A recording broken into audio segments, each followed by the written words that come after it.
How is it rocking, Dwayne Nation? Stay here because we are just about to get underway. In the meantime, please like, comment, and subscribe, and ring the bell for notifications. We put out weekly sports content, and we want to continue to build up Dwayne Nation and the brand that is Dwayne Sports. Thank you all, and enjoy. Welcome in, Dwayne Nation. This is your host, Justin Paez, alongside Genoa Agudelo, and we got two guests for you guys today for our Bold Predictions episode. We got John Michael, we got JoJo, and today's a spicy day of takes for Week 7. It's going to get hot and messy in here, and I'm excited to get down to it. We had our rapid-fire game pick, so that was crazy. Now we got some bold predictions. But before we get into all of that, John Michael, how you feeling today, man? I'm feeling great. Excited to be shooting all these episodes with you guys. I got to educate y'all's viewers on the real NFL. So, I just got to make sure that they're up to date with everything that matters, aka the Patriots. So that's why I'm here to educate you guys and have some fun. So I'm feeling great. Thank you for having me. I mean, we're going to get a lot of hate messages on here. Like, why do you have Patriots fans on your show? Forget about the Patriots. They were good 5 years ago. Mm-hmm. Yep. No, I'm used to it. I'm used to it now. So don't worry. I'll take the heat. Yeah, you're funny. And JoJo, how you feeling today, man? Man, I feel awesome. Once again, thanks for having us on this podcast, and yeah, just ready to see what kind of bold predictions y'all got today. Yeah, I want to say what's up to Dwayne Nation out there. We do have our Patriots insider here in John Michael. So if you guys out there in Dwayne Nation don't know much what's going on there in New England, John Michael is the guy to spit the truth and the knowledge of what's going on. And obviously we have my little bro here, JoJo. He knows all things fantasy. He's got his waivers that he wants to talk about, his bold predictions, and obviously my brother right here, my other brother Justin. Man, it's good to be here, guys. It's such a fun week to talk about football, man, and the season's been a lot of fun. So glad that you guys were able to join us. Yeah, I'm excited that you guys wanted to join, and we were able to make it happen. And we're able to discuss, I think we're going to have, 4 episodes that we're on with each other, discussing Week 7 football and the rest of the season football. So it's super exciting. And it starts with some bold predictions. And I'll start us off here with my pretty spicy. So I guess to preface it, Dwayne Nation, each of us have got two takes. So we got spicy and really dang spicy. So I'm going to start us off here, though. And I'm going to go with this Lions and Vikings game. Obviously, I think there's going to be a good amount of points put up in here. And I think JJETTAS and Amon-Ra St. Brown are going to combine for 250 yards and 4 touchdowns in this game. It's going to be hyper targets to those two guys. Obviously, they're the best pass catchers on each team, respectively. But if you look at it, to me, you look at JJETTAS, and he's had a really darn good year, been a top 10 wide receiver. But none of the games have been, number 1 wide receiver on the week. Like, clearly, 12 catches, 160, a touchdown or 2. We haven't seen that yet. It's been between, 60 and 100 and a touchdown, which has been very good. You've been happy with it. But I think this game at home against a division rival, they're trying to stay undefeated. Big game from JJETTAS. And then on the Detroit side, the last time we saw this Vikings defense, they gave up 22 targets and 13 catches and 100 yards and a touchdown to Garrett Wilson. Amon-Ra fits into a mold where he's going to be getting targets all around the field. And I think Goff is going to, with the pass rush and everything that Minnesota has, getting it off quickly to your slot guy. I think that's Amon-Ra's big game. I'll start with John Michael. What do you think with this take? A big game for JJETTAS and Amon-Ra. So I don't want to say it's really dang spicy, but it is pretty spicy just because in particular, the JJETTAS side of it is, in my opinion, what makes it spicier. Just because we saw and we have been seeing all year what Dan Campbell and the Detroit Lions secondary is capable of against star receivers. I mean, for example, just look at last week and how they controlled CeeDee Lamb and Dak Prescott. I feel like it's obviously not the same case for Sam Darnold and JJETTAS, who, in my opinion, are the overall better duo this year because of the whole passing game and the lack of production from Dak, right? So it's not the same. Sam Darnold has been on a tear, MVP level season, right? And JJETTAS is obviously, he's JJETTAS. But it's just the overall defense makes it harder for JJETTAS as opposed to Amon-Ra. I mean, the only DB that I can name off the top of my head on the Vikings is Stephon Gilmore.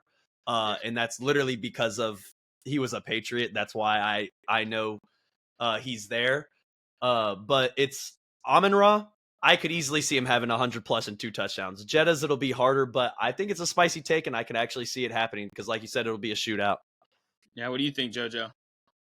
Yeah, man, Justin Jefferson, I mean, we've seen especially how like CeeDee's been playing, and it's clear that he's the best receiver in the league, in my opinion. And when you have an explosive matchup like this, I think anything's possible, Justin. I think that is possible, honestly. And we see Lions, they feed everyone. Everyone gets a bite. Everyone gets a slice of the cake. And then I think we're going to see that a lot this week. And I like it, Justin. I'm rolling with your bold prediction, too. Nice. Yeah, I'm gonna agree, man. This game is gonna be dynamite. It's gonna be fireworks. Obviously we have Justin Jefferson, who in my mind is the best receiver in this league, and going down that list, Amon-Ra St. Brown isn't so far away. Justin, since we're already on this game, one of my poll predictions kind of tie along with this game, so I'm gonna go ahead and throw mine out there, and it's that the Vikings. Yes, Justin Jefferson has a great game. Yes, Jordan Addison might also have a great game, and TJ Hawkinson is near a return. I don't think he'll play this weekend. However, I think that the Vikings lose this game. Justin, not only that, they began to struggle and kind of go down on a losing streak. I'm thinking their next couple games they lose another.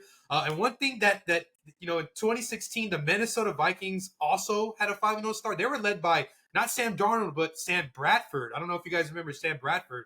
They started off like 5-0 and they ended up like 8-8 or something like that. Like something like 7-9 along the way, and they didn't make the playoffs. So I wouldn't say the Minnesota Vikings missed the playoffs this year, but I think that the next couple of weeks they kind of struggle. The health of Aaron Jones is up in the question, so that kind of leaves their running game a little stagnant. Yes, Justin Jefferson is the best receiver. He's probably going to end up leading the league in receiving yards. He still is going to have great games along the year. But as far as Vikings winning game, I think that their defense eventually could get figured out.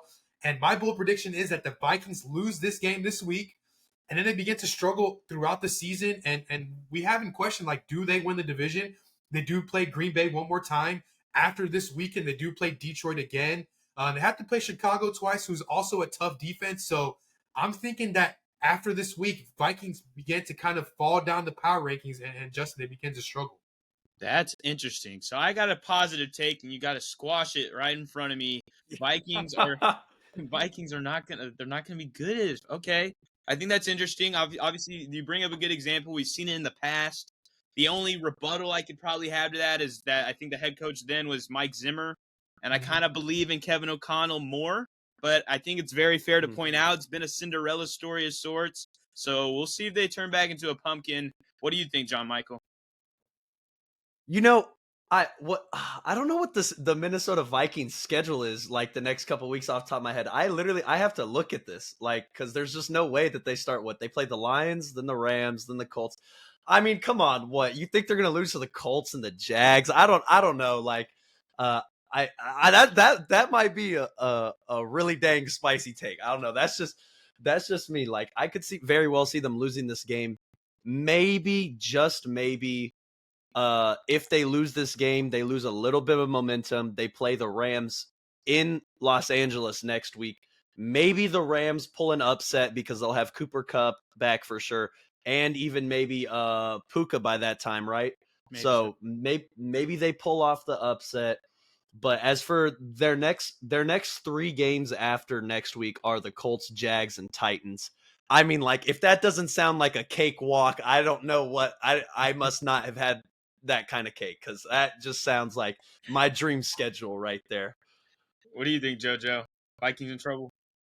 I wouldn't say they're in trouble. I really do like the Vikings. I like what's going on there. And then the reemergence of Hawkinson when he does return, that could be another that's another key weapon to consider when he comes off of his what the word I'm looking for is, I guess. Oh, yeah, I couldn't come up with the word. And like I said, I'm not high on the Vikings. I think it's just one of those teams we see they're on that roll, and then they crash. I can agree with Genoa, but I also disagree, if that makes sense. I think they make playoffs, obviously, but I think they're just gonna lose like first round or something. I'm not really sure what's in store for them, but I don't see them being like a Super Bowl contender. That's just my take, though. That's my take. I'm not really on the Sam Darnold train yet. I don't know. What do y'all think about Sam Darnold? Yeah, I mean, I don't know if Sam Darnold, I really wasn't too impressed on his last outing there. And a couple weeks ago when they played the Jets, I believe, was it in London? Correct. And I think he only had like 3 or 4 fantasy points there. Sam Darnold, obviously Justin Jefferson's going to get his 100 yards, a touchdown. That's not the problem there. The problem is the running game potentially, and I think that's going to affect Sam Darnold. He had some okay, he had an okay rookie year in New York, and it kind of went downhill from there. And I just don't know if he has the ability to kind of beat this tough Detroit team twice, and maybe they'd lose the next time they play, the Packers. And so I'm not sure. I just need to see a couple more weeks from Sam Darnold to really believe. Like I mentioned, that Vikings team in 2016, they started off 5-0 and they kind of just went downhill from there. And I kind of feel like it's kind of the same thing. Sam Darnold is good, but he's not like all the way great. Where he's like, oh, I don't even think he's better than like Kirk Cousins. Yeah, but that's just me. I think that's interesting. I think I'm kind of on the level of they're not gonna be Super Bowl contenders with Sam Darnold, but I think they're gonna be in this discussion. Maybe not like undefeated top part of the league, but at least in in a way that they'll be close to winning the division. Definitely kind of in that wild card conversation. What do you think on that, John Michael? I agree. I feel like Sam Darnold, because he is a USC byproduct. My dad is a USC fan. That's where he lives out in California. So he's high on Sam Darnold. He likes Sam Darnold a lot. He's also high on Caleb Williams. Obviously, it just comes down to the right program, the right coaching, because obviously we saw Baker Mayfield and Sam Darnold both play for the Carolina Panthers. Now look where they're at right now, and look how they're both playing, both at MVP levels. I mean, it's a completely different ball game just based off of the whole environment that they're in.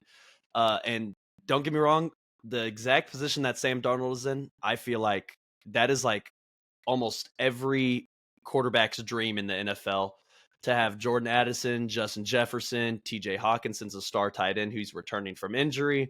Not to mention they also have a solid O-line and a decent run game with Aaron Jones. It's like, and a great head coach in O'Connell. I mean, it's like, it's a great position. I'm maybe, I don't know, maybe I'm blindsided by the sudden takeoff of the Vikings, but I will say though, I'm trying to think back, and has a USC quarterback product ever won a Super Bowl or even played in one? that's a good Palmer question. Didn't Sam Bradford didn't. Mark Sanchez, Carson Palmer. Mark said that. Sanchez. I'm I looking was here. about to say Mark Sanchez. I'm looking here. I don't see that there's ever been record of a USC quarterback in a Super Bowl. I think Well, it falls. maybe he'll be the first, Johannan. All right. Yeah, that's what I'm saying. There could be some chance for history. I did see that he can't be named comeback player of the year though for some reason. I was Yeah, kinda they just changed that rule this year, unfortunately. Yeah, that sucks because he deserves it. If anyone does, I do say that. I will say that. Yeah. Right. Well, didn't Joe Flacco won? That's kind of like just coming off the. Yeah, they just changed it this year. So Yeah. if Joe Flacco won it last year, I feel like he would be the front runner right now. But they changed it to like an injury based award. Yeah, man, that sucks. All right. Well, bold prediction for me: JJETTAs and Amon-Ra are going to go big. Noah thinks the Minnesota's in line to struggle going forward. Let's move to JoJo. What is your bold prediction for Week 7 and on? All right. So my first bold prediction, I have one for Sunday, and then I have one that comes Monday. But let's start with the one that's on Sunday, right? Okay. So I have Kyle Pitts. All right. I know all you fantasy managers. Listen. I'm one of them. I promise you. Just hang in there. There's got to be some sort of hope. I mean, there is. We've seen him like just a little blossom, maybe a little bit. He's been getting those long catches. And I'm looking to our last matchup, tight end matchup versus Seattle, and I couldn't help but notice that Kittle had 2 touchdowns, right? Along with that, the fact that Seattle is allowing, the top 4th most, receiving yards to tight ends right now. They're giving up a great performance to them. And I just think my bold prediction, I feel it. This is the week, Kyle Pitts owners. This is the week. Have him in your starting lineup. Kyle Pitts is going for 100 yards. I said it, 100 yards. And he's going to get a touchdown on the board this weekend. He's going to do it. I'm telling you. And him and Kirko are going to connect, and we're going to see it. And we're all going to be shedding a tear of joy as Kyle Pitts fantasy owners, that is. And, and then we might go back to like the 0 next week. But this week this is it. I'm telling you, this is the week. What do you think, John Michael? I love the reassurance for next week. That is the reality of being a Kyle Pitts fantasy owner. Is 1 week you could expect 20 points, and then the next you could very well go to 1 or 2 or even 0. So I love that. But no, he brings up a great point. Seattle's defense against tight ends has been terribly lackluster. I mean, even off the top of my head, I know for a fact that Hunter Henry had, I think, when the Patriots played Seattle, we lost them at OT. Hunter Henry, I think, had I think it was 70 or 80 receiving yards and a touchdown against them. I mean, if Hunter Henry was doing that with one of 2 passing touchdowns from Jacoby Brissett all year, by the way, came in that game to Hunter Henry. I mean, if you're letting that up, I mean, it's Kyle Pitts could obviously get a lot more going than what Jacoby Brissett and Hunter Henry could get going. You know what I mean? So I actually like it. It's spicy just because it is Kyle Pitts, and we know there's so many mouths to feed on the Falcons between Bijan, Drake London, now Darnell Mooney. It's a spicy take because of that, but I don't hate it. I don't hate it. If there was a week, it would be this week statistically. Yeah, no, I think this take is a very very solid take. Kyle Pitts, obviously, he's back and forth with being good. Obviously, you look at him and he's got the skill. It was at first just the scheme and not being utilized, and now that he's got a good scheme and the offense is doing well, it's been kind of back and forth. But this week seems like it's going to be on the money, and they're playing Seattle, and I think this game's going to be a shootout. I think this game arguably might be the highest scoring game of the week, and that equates to fantasy points for most people, hopefully Kyle Pitts. And, since the tight end landscape is pretty sad and pretty lonely, I think Kyle Pitts might be a must start. And then especially if he's going for 100 and a score. And by the way, John Michael, Hunter Henry had 8 for 109 on 12 targets against the Seahawks, which that's pretty crazy stuff. Wait, you said 109? 8 for 109 on 12 targets. Yeah, see, I mean, if Hunter Henry's doing that with Jacoby Brissett, I mean, Kyle Pitts and Kirk Cousins, I mean, they could easily get that going too. You know what I mean? I completely agree. What do you think on that, Genoa? Yeah, with Kyle Pitts, he laid a goose egg in week 3 with 0 straight up, and so the last 2 weeks he's been getting better there. So last week he had 3 catches for 70 yards. The week before he had 8 catches for 88 yards. So his last home game he had 7 catches for 8 targets for 80 yards there. He hasn't scored a touchdown, I don't believe, this year. Maybe I feel like he did week 1. In week 1, yeah, first one. He also should have scored one against the Chiefs, but they had to do PI to stop him. So it's whatever. Yeah, I think that this could be I think he's a better performer at home. I know he, like I said, on that Saints matchup, he did have a goose egg. But I think, all these defenses are getting kind of used to Mooney. And Drake London has been kind of riding the hot hand there. And so even Tyler Algier had a great game running the ball. So I feel like, this is kind of due for Kyle Pitts to have his, 100 yards and a touchdown like JoJo mentioned there. So I kind of like the take. All right. So we got Kyle Pitts having a huge game. That will be exciting on Sunday at noon. And John Michael, what is your first bold prediction, man? Well, I mean, we all knew it was coming, right? I mean, you see, I'm wearing the jersey. I mean, Drake Maye, my bold prediction is Drake Maye is going to finish his fantasy QB1 for this week. Wow. You want to know why? Nah, here, see, listen, y'all are making that face right now, but listen. The Jaguars are the 32nd worst ranked defense against quarterbacks in all of fantasy. So they've let up the most fantasy points to quarterbacks through, week 7 through 6 weeks. So they've let up the most fantasy quarterback points. Not to mention last week in Drake Maye's debut, the Texans have allowed one quarterback to throw for over 200 passing yards on them all year, and that was Sam Darnold, right?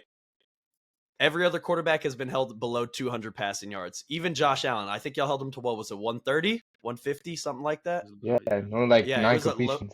Yeah, exactly. It was a terribly low number. Drake Maye, in his first start with one starting O-lineman, threw for 3 touchdowns, 250 yards, and he led our team in rushing yards. That hasn't happened since I think it was 1950 or something like that, where you throw 3 touchdowns and lead the team in rushing yards. I think I saw that. And it's Drake Maye's rushing capability. I mean, we just saw the game that Caleb Williams had against them in London. They're staying there. They're staying in London. The only difference is they're swapping opponents. They're going from the Bears to the better team, the Patriots, right? Caleb Williams had 28 fantasy points, and Caleb can run, but he doesn't. As far as we've seen, he doesn't have any rushing upside capabilities as far as scoring rushing touchdowns yet. Really, he could, but Drake May, in my opinion, has a way higher rushing upside, which is going to add to it. I think Drake May gets like 4 total touchdowns this week, and I think 2 of them are going to be rushing touchdowns. So I think that's going to skyrocket him into QB1 for the week. That it is spicy because you got a rookie quarterback in the second start in London, but I love it. I love every bit of it. I mean, he's got pretty solid average weapons, but you're playing against the Jags, who have been really, really bad. Obviously, you mentioned Caleb Williams. We saw Joe. Was it Joe Flacco? Yeah, Joe Flacco had a huge game against them. We saw what C.J. Stroud and Josh Allen. So it's in line to do so. And I think, honestly, if Drake May is able to win this game and have a huge game, I think Doug Peterson might not even get on the plane back to the United States. I mean, he might be fired on site. But I agree. I mean, the way he looked last week, Drake May, I love that take there. What do you think, JoJo? Yeah, I mean, I don't get me wrong. I think Drake May's gonna do phenomenal this weekend, especially against the weak Jags in London. But London games are a little unpredictable. You never know what's gonna happen. I mean, that's every game, but London games are usually more weird, in my opinion. I think kind of weird stuff just happens there. But I do think that Drake May's gonna go for 2 to 3 touchdowns per se. And that is a great bold prediction. However, the quarterback 1 of the week, that's where I draw the line. I do think that there's a lot, maybe a handful of other quarterbacks I would say that will outperform Drake May. But hey, it is a bold prediction for a reason. I respect it, but I'm not going to go as far as to say that he will be a QB1. Well, here's the thing. It could be possible. Could Caleb Williams finish pretty close? I think he probably finished top 3 last week. But I just like this New England kind of pass catchers there. First of all, I love Demario Douglas. I've kind of been kind of pushing him out there. He's a deep sleeper. But I also like the rookie out of Washington State and Jalen Polk. I think he is due for a rookie breakout performance. They're not in New England at that tough crowd. They're not on the road.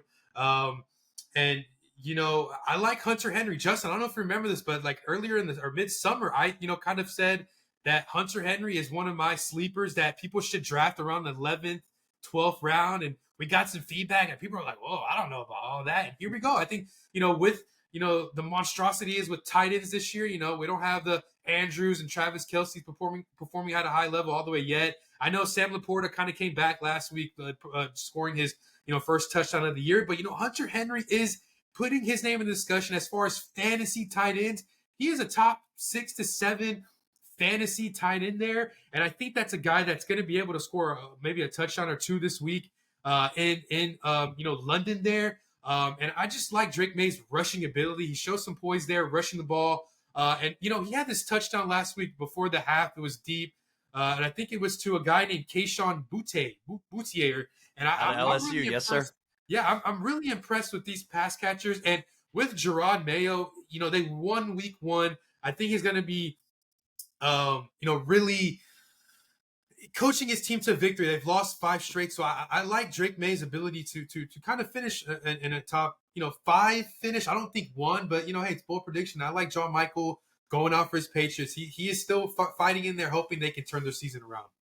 No, I completely agree. Maybe not top 1, but this is bold predictions. He was the QB9 last week, and he's as you mentioned, Hunter Henry. Hunter Henry's the eighth best tight end in fantasy so far this year, and he got in the end zone with Drake May last week. So I think that's all good takes. I'll jump into my second bold prediction, and this one is one of the spiciest takes I probably ever had, but it's just kind of something I'm feeling in my gut this week, and it's going to happen in Cleveland, at home. The Browns. Obviously, I picked the Bengals to win in our game predictions, but this is bold predictions, and I foresee maybe around, the third quarter of this game, we're going to have a benching of Deshaun Watson. It's finally going to happen, what we've been dreaming of. And they're probably going to be down by, multiple scores. But Jameis Winston's going to come into this game, and he's going to lead the Browns on a comeback and get a win. He's going to throw for 3 touchdowns in the second half, and the Browns will beat the Bengals at home, and we're going to be shocked and happy that the Browns actually have a good offense again. What do you think, JoJo? That is a pretty spicy take. I'm not gonna lie. I don't see Deshaun Watson being benched yet because they've just been so stubborn in that area. I don't think they just come out the next game and just okay, we're gonna take him out. I think it's gonna take a little bit more than that. And honestly, but that is a great that is a great bold prediction, I will say. And if it happens, man, that's insane. And even then, if Jameis Winston does come in, do they they outpower and they outfire the Bengals? I don't think so. I think Joe Burrow is kind of tired of having a bad history, and the Bengals in general are tired of having a bad history against Cleveland. And I don't know, but I do think Joe Burrow has been getting on becoming more like himself. He's been more natural and more calm, and he's been playing more like himself. And he even just ran like a 47-yarder or something against the Giants. I mean, he's showing that he can run now too, even better than before. And I think he's gonna ice those Cleveland Browns up. And I gotta disagree with you there. I don't think it's gonna be a comeback, but maybe Jameis Winston does see the field. What do you think, John Michael? I agree with Johannan. I think Patrick Mahomes' father really is gonna come out there and he's going to do everything that he needs to do against the Browns defense. I agree that I think the game will be. I think it'll be like multiple scores by halftime. I'm with you. Like, I'm praying at this point. I'm praying that leads to a Deshaun Watson benching so we can see Jameis Winston out there, one of the OG gunslingers. Ever since he had that LASIK surgery in his eyes, he can see the field now. You know what I mean? Like I just want to see something exciting out there, something to get the Browns fans excited for. Like, come on, like if you're throwing this up in the middle of a game and eating the W, I mean, like I need you on the field, man. Like, it would just be a lot more exciting. It could really open up their passing game, especially the deep ball, because they don't have sorry pass catchers between Elijah Moore, Jerry Jeudy, David Njoku. They have the weapons, and Nick Chubb's returning. They have the weapons. I feel like the QB change, especially with the personality and all the hype that Jameis Winston brings, because he does the pregame speeches. I feel like it could turn the team around because their coaching. I mean, what didn't Stefanski just win Coach of the Year last year? He Or did. was it? Yeah, he did. Yeah. So I mean, like they have everything. It's literally just onto the quarterback now. So I'm with you. I'm praying at this point. I want something to get excited about for the Browns. Justin, I think your take is like a week or two early. I think with Stefanski, he is a standout guy. He is a great head coach. I'm not going to lie to you. The record doesn't speak much for it, but I think there's a little bit of dysfunction in just the offense alone. And I think Stefanski has done all that he can with this offense. A guy like Jerome Ford last year who took off after Chubb's injury, he struggled and he's most likely going to miss this weekend. They don't have Kareem Hunt and their offensive line is a little broken. Myles Garrett is good, but he doesn't seem the same. He's not on the stature of TJ Watt is currently, and may Aiden Hutchinson get the healing he deserves, but he wasn't even on Aiden Hutchinson's level this year. So I think that this will probably come around week 10, week 11, because like we mentioned in an episode before, I think that Deshaun Watson has lost his confidence, and I think that change is coming very soon. All right. So yeah, I mean, it's bold, and it's kind of crazy, and it's more of what I dreamt last night, and then I put into the podcast. But what is your second bold prediction, Genoa? My second prediction. Now, this one it's spicy, but we talked about this in a few episodes before that Davante Adams is a New York Jet, and I liked what I saw this past Monday night in New York. I think Aaron Rodgers. I'm gonna bite. I'm gonna admit that I was wrong, and I was not really high on this Jets offense this year. But Aaron Rodgers looks pretty good. It's not Green Bay Aaron Rodgers. It's not 2010, 2011, 2014 Aaron Rodgers. But hey, this offense looks good. They have a great running game, right? But this weekend they have Davante back. I like seeing Davante already in the building when Aaron Rodgers got on the Pat McAfee show. I think they're gonna pick up where they left off. And Justin, the Jets are gonna dominate this weekend on Sunday Night Football. They're going to score 44 points. Not only does Garrett Wilson have a great game, Davante Adams has a great game, Breece Hall has a great game. Rodgers is not throwing people on the bus on the press conference this week, and he is happy. They're going back to New York. And the Jets offense is heading the right direction as they dominate the Steelers. Not only does the offense dominate, but with Russell Wilson potentially starting, I think he's a little bit rusty there. He came out of a terrible funk in Denver. And, I think the team is a little surprised a little bit that Justin Fields is being benched. He was 4-2 as a starter, had a great game last week in Vegas. So I think this team in Pittsburgh is going to be shocked a little bit. And I have the Jets dominating in a 44-13 victory there in Pittsburgh. Wow, that's pretty spicy. I mean, dang, I like it. They're gonna go into Pittsburgh and do it. That'll be big time, and Aaron Rodgers is gonna be giddy. I'm excited to see maybe some discount double checked, on Sunday night. That'd be fun. Please bring right? it back.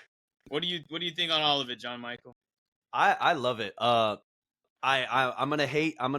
sending the links to this to my uncle, who I'm in the Guillotine Fantasy League with. He's a huge Steelers fan. He just watched the Raiders Steelers game in the Vegas suite at that game with a couple of his buddies. He's a huge diehard Steelers fan. I'm going to be sending him this link, and I'm going to be saying I agree with Genoa. I think Russell Wilson is not the answer. For as rocky as the Steelers' O-line looks, Justin Fields' rushing capability far succeeds Russell Wilson's. So you trade off maybe Justin Fields. He has been guilty of deciding pre-snap what he's going to do, if he's going to rush or if he's going to actually pass it. Russell Wilson does not do that. He actually reads before he scrambles. But I don't know. I feel like they're 4-2 for a reason. Benching Justin Fields out of nowhere, I don't know. It's really how the team's going to react. The Steelers, the spiciest part of it is the Steelers defense is legit with TJ Watt, Minka, Joey Porter Jr. I'm forgetting his name, the middle linebacker. What is it? Alex Highsmith? Yeah, that's it. Highsmith. I mean, their defense is no joke, but I do agree. I feel like the way their team looked with the new play caller last week against the Bills, and now Devontae Adams, I mean, Aaron Rodgers' best friend. I mean, I was seeing people on Twitter saying that they probably slept in the same bed. They were so happy. I mean, like, they stayed in the same room and everything. Like, they were just so excited to get back with each other. I feel like 44 points, I could really see it I would say maybe 30, maybe 35, maybe 38, 44. I'm like, hold on now, against TJ Watt, because I mean, Aaron Rodgers' biggest problem is his immobility right now. TJ Watt's going to give him it's going to be a terrible week for Aaron Rodgers in that aspect unless they keep TJ Watt under check. And no team has really found an answer to TJ Watt. He's just one of those players. So it's all going to come down to him, in my opinion. But I actually like it. Do I agree? Maybe to some extent. I think it's just going to be a little bit less, like I said, like high 30s, I think could be it. 44 is a little crazy. Like but I like it. I like it. What do you think, JoJo? Yeah, I was looking at this game, and just to take like some history between Aaron Rodgers and Pittsburgh. I mean, we know about it. I mean, we've seen Super Bowl with Aaron Rodgers with him, and he's always done good against Pittsburgh. He's always done really good. I mean, I saw he had a passer rating of like 102.5, and his total career average, and he's averaged about 8 touchdowns versus them. And he's done significantly good every time he's played Pittsburgh as far as stats and history go. And I think we kind of see something similar this Sunday. So I can see where Geno's coming from, and I kind of like it. I like we were talking about before. I do like what we saw from the Jets post firing Robert, and I think that the play calling switching did make a huge impact. And I think when you get your best guy Devontae Adams back, and I think you're a little bit happier, and I think that plays into Aaron Rodgers' confidence, and he might even be. We might see prime Aaron Rodgers, like you're saying. We might just see the Aaron Rodgers we were hoping to see last year before he went on the field and played like for 2 seconds. Yeah. I mean, now hearing all this, it really makes you like in our big league. I got to switch out the Steelers defense because I'm scared that they're going to get negative points now against the 44 point scoring Jets. So I'll have to fix that after the show. But as we move on, JoJo, what's your second bold prediction? All right, now I'm gonna go this a little bit biased because I think this is going to be the game of the week, and it's going to be our Monday night or earlier slate, which is going to be the Ravens and the Buccaneers. I know it's been close, and I know it's been close in the past history, but I just want to give you a couple of stats, and this is the one I've been looking at a little bit, and I can't help but notice that. Well, actually, I guess you could say it's actually kind of a bold prediction, but it consists of two little branches. So my bold prediction is that this game is going to go over 800 yards total combined. I think it's going to be a lot of yardage. And I do think with that, Lamar gets 100 rushing yards. We see Buccaneers been allowing 100 rushing yards. That is because Buccaneers have been allowing the most rushing yards to quarterbacks. And Lamar has just simply he's been killing it on the pass game, but I think he's gonna, be looking more this time, and he's just gonna start running. I think he's gonna take more of those runs on Buccaneers defense, and I think Lamar is gonna move the chains that way more than we've seen in these past weeks. We're gonna see a little bit of Houdini this week, I feel like, and I got Lamar, so I know PrizePicks has 51.5. I would smash the over on that because I do think Lamar is going crazy with the rushing yards this week.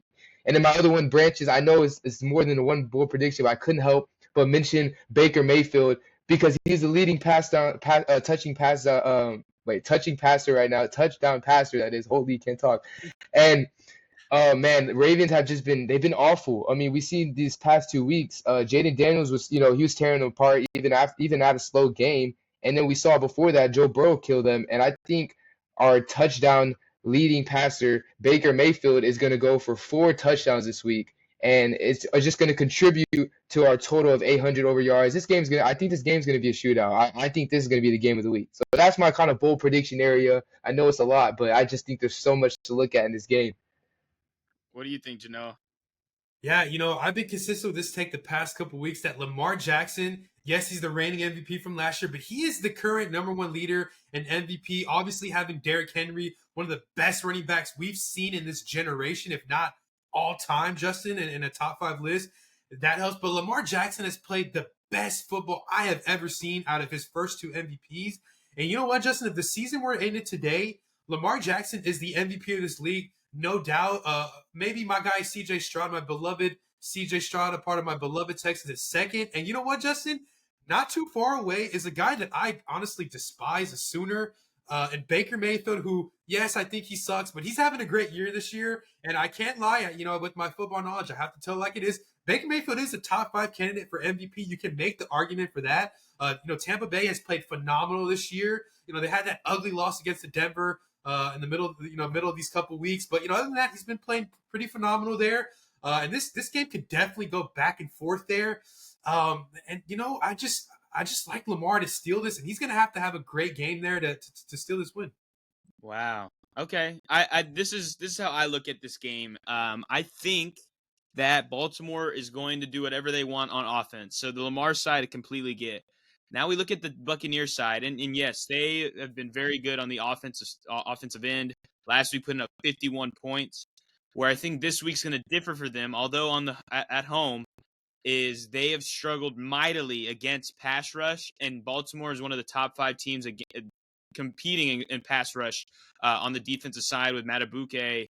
I'm very worried that that's going to be an issue. Now, I'm not going to say that Baker and them are going to have a bad game. I expect all parties on that side to be happy as a fantasy owner. Mike Evans, Chris Godwin, Baker Mayfield, maybe one of the running backs. But that's kind of my side. I'm more worried with Tampa Bay than Baltimore. But what do you think, John Michael? I actually like it. I feel like it's for me, if this isn't game of the week, it would definitely be the Detroit Vikings game. I could see, like, Johannon's right. All the stats point to a high shootout game. The amount of yardage that the Buccaneers led up to quarterbacks and the amount of points that, even the Buccaneers led up last week to Spencer Rattler. Everything points in the direction of a shootout between 2 highly skilled offenses. Their defenses are both going through a slump, in my opinion. So everything points to a high shootout. Lamar Jackson is the reigning MVP for a reason. And like Genoa said, if the league ended today, they have, in my opinion, 2 of the top 5 MVP candidates on their team between Lamar Jackson and Derrick Henry. I can see those 2 combining for like 500 by themselves. So I I really don't. I don't hate it. I love it. So I'm gonna agree. I think that this does go over 800 yards because I'm high on Lamar Jackson, Derrick Henry, and I don't know why Genoa's hating on Baker Mayfield like he don't got that swag, putting flags through centers of fields and stuff. But I mean, all the mouths on the Buccaneers: Mike Evans, Chris Godwin, Kate Otten. Like you said, one of the running backs, Bucky Irving, Rashad White. Like there's so many weapons. This is going to be the highest scoring game of the week, in my opinion. Slam the overs. I don't even know what the overs are for this game, but I mean, like if it's anything less than 50, slam it. Like 50, 55, I'd slam the over on points. I could see it being like close to 40 on both sides. So like almost 80 points. I could see it. I love it. I love the take. Wow. And Go ahead.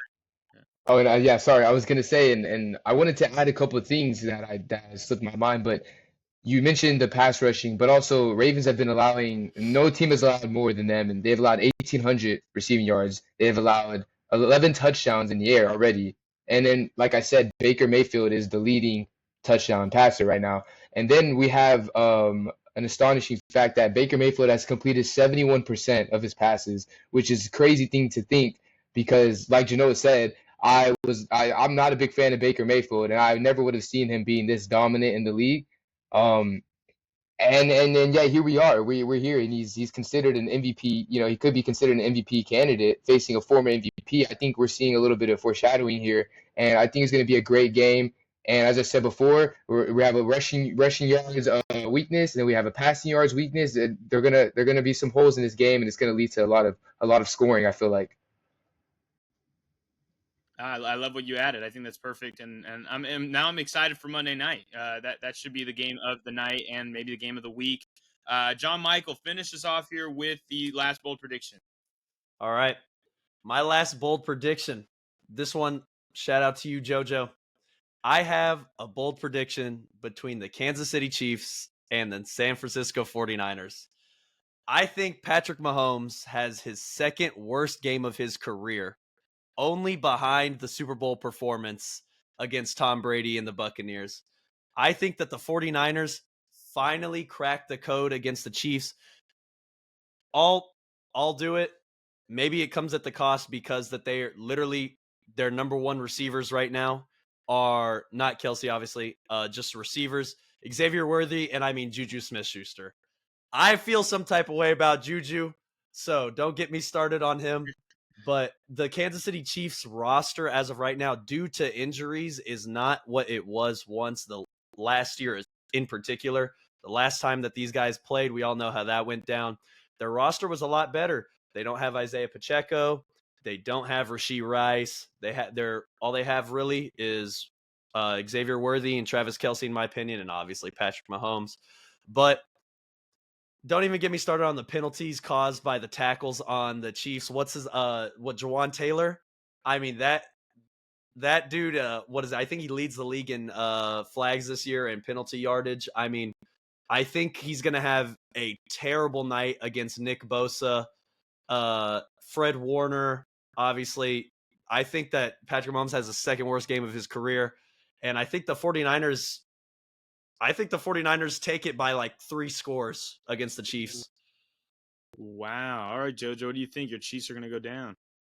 Y'all know I'm a huge Mahomes fans and a huge Chiefs fan besides my Texans. So it's like, man, it's crazy to bet against Mahomes for me. And I don't think I've ever done it except for week 1 of this week, and then look what that got me. So I think that it's not really in terms of figuring out Mahomes or really cracking the code to Mahomes. I just think this Chiefs is the new dynasty. I think this is a repeat of your former dynasty, John Michael, your New England Patriots. I think this is a little glimpse of repeating that same history, and history writes itself, right? So I think that we are seeing a dynasty here, and I just think even in their bad moments, they're still a great team. And the thing about the Chiefs is if you watch them during the regular season, they have a couple of fluke performances, and including one last year versus the Raiders when they lost, and everybody was clowning them and trolling them, but people knew, okay, wait till playoffs, and sure enough, Mahomes started playing like Mahomes. I just don't think Kansas City really has the formula for the Chiefs, and I don't think they really will. I think that it may be a closer game because you did highlight some points that they're not with the previous players that they had before. They're weaker. The injuries strike that team. But this is a post-bye week team of Chiefs, and I don't think that's a team to really bet against. I mean, who knows what they've got planned up for the 49ers. So I'm going to have to disagree with this bold take. I think Mahomes goes for 3 touchdowns. Wow. Okay. I don't know. I mean, obviously, I'm not on the side of 3 touchdown victory. Like, I don't ever see the Chiefs losing by 3 touchdowns ever, as long as Mahomes is playing quarterback for that team. Maybe not 3 touchdowns, but 3 scores. So like what? Like I think that's 17. I think 17 makes it a 3-score game. Sure, I think I could see it. I'm. Call me a hater. I mean, I saw something similar to that where the Eagles were 10-1 last year, and then the Niners destroyed them. I'm not expecting that, but we've seen the 49ers been able to do that to a team that we thought was really good. So I'm interested on what you think on that, Genoa. Justin, there's many things to dissect when it comes to the 49ers and the Chiefs facing off. One of the things that, let's start off from the beginning. Mahomes had one of his first starts in his career against the 49ers in 2018. It was a rout. The 49ers weren't really there yet. The next year, they meet up in Super Bowl 54. Justin, the 49ers were up 20-10 with 6 minutes left in the fourth quarter after, a second interception there. I think it was Warner who got that, and, John Michael was able to mention him. And, they had that game won, and for some reason, magic hit, and they were able to score 21 unanswered points to secure, Mahomes' first Super Bowl, and the Chiefs, first Super Bowl in 50 years, right? And then, Justin, we talked about this early this year in one of our first ever episodes here in Doing Sports, that in Christian McCaffrey's, San Francisco 49er debut came against the Kansas City Chiefs, which I don't think he was utilized much, and he won't be, obviously utilized this weekend. He's still out. And, the Chiefs put a butt whooping on them. And I think the final score here was 44-21 there in San Francisco and Santa Clara.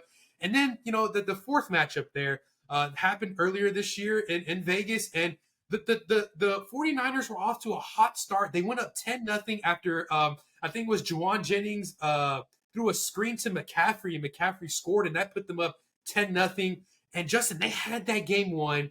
And then all of a sudden, Greenlaw gets hurt, right, during commercial break. And ever since then, the Chiefs were able to take off. Also, they had a fumble, which put Kansas City in the red zone. And the Chiefs were able to take, kind of cut the lead there. And Kansas City just has this, team's number. It's really tough to really just pick where this game's going. I've obviously picked the Chiefs just because the running game's going to be a little bit limited. McCaffrey's out. Jordan Mason is going through an injury. But, you can't, underestimate Patrick Mahomes no matter what the situation is. And this defense really has been playing the best we've ever seen it. Like I mentioned, this defense isn't like the Legion of Boom. They're dominant. They're getting sacks. They're getting turnovers, pick sixes. They are just getting clutch stops. They get pressure on in key situations. That's what makes the Kansas City Chiefs great. And a guy like Brock Purdy struggles like that. We've seen what happened in overtime. They had the ball first. They had a critical third down in Kansas City territory in overtime. And they sent the pressure to Purdy, and that's what led them kicking that field goal. And then Patrick Mahomes was able to get the football, lead the game-winning score. He has their number. And, here's another thing. There's another layer to this. Patrick Mahomes in the fantasy world has not hit 20 fantasy points at all this season. He has been one of the most disappointing fantasy. I mean, guys like Drake May is, outscoring him in his first start. Guys like Sam Darnold's doing better. Guys like Baker Mayfield's doing better. And even like Geno Smith is performing better in the fantasy standpoint than Patrick Mahomes. So many different layers. It's tough to, go back and forth. I'm still going to side with the Chiefs just because they have one of the best defenses in the league. And, of course, the best quarterback in the league as well. Hey, Justin, I just got to apologize real quick because I know we were going to do 2 bold predictions, and I gave about 20 already. But now I'm coming with another prediction. And I'm sorry, man, but this is like my 20th prediction. I'm looking at stats. And hold on, just 1 second. Mahomes has played 49ers 4 times in his career, 2 of those being Super Bowls in which he's 2-0 against them. Listen, Mahomes has averaged 339 passing yards out of these 4 games and 2.5 touchdowns out of these home games. So smash the over for the touchdowns. As a matter of fact, I'm going to say, you literally have probably just proved that my point even further, that this is the weekend that Mahomes does score over 20. I have Mahomes with a 30-point fantasy performance at least and a 3-touchdown performance. So that's another bold prediction that I just came to mind because now I'm seeing this, and here's a guy. It's Mahomes, right? I mean, here's a guy. And I'm telling you, I'm just adding. I'm throwing that on the table. And I'm sorry, Justin, but I just had to.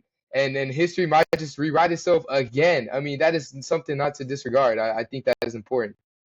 You know, I was looking up something while Jano was talking too to add. I guess it kind of adds against the take, and not that maybe Mahomes would have a bad game, but the last 4 seasons, obviously we had Chiefs Super Bowl, Rams Super Bowl, Bucks Super Bowl, and the following years, those teams that had played in the Super Bowl all rematched, and the team that had lost the Super Bowl won that game. So if we're continuing with the last 4 years, the Niners should win this game. Not that, you know, obviously the Chiefs have the, you know, the up on them.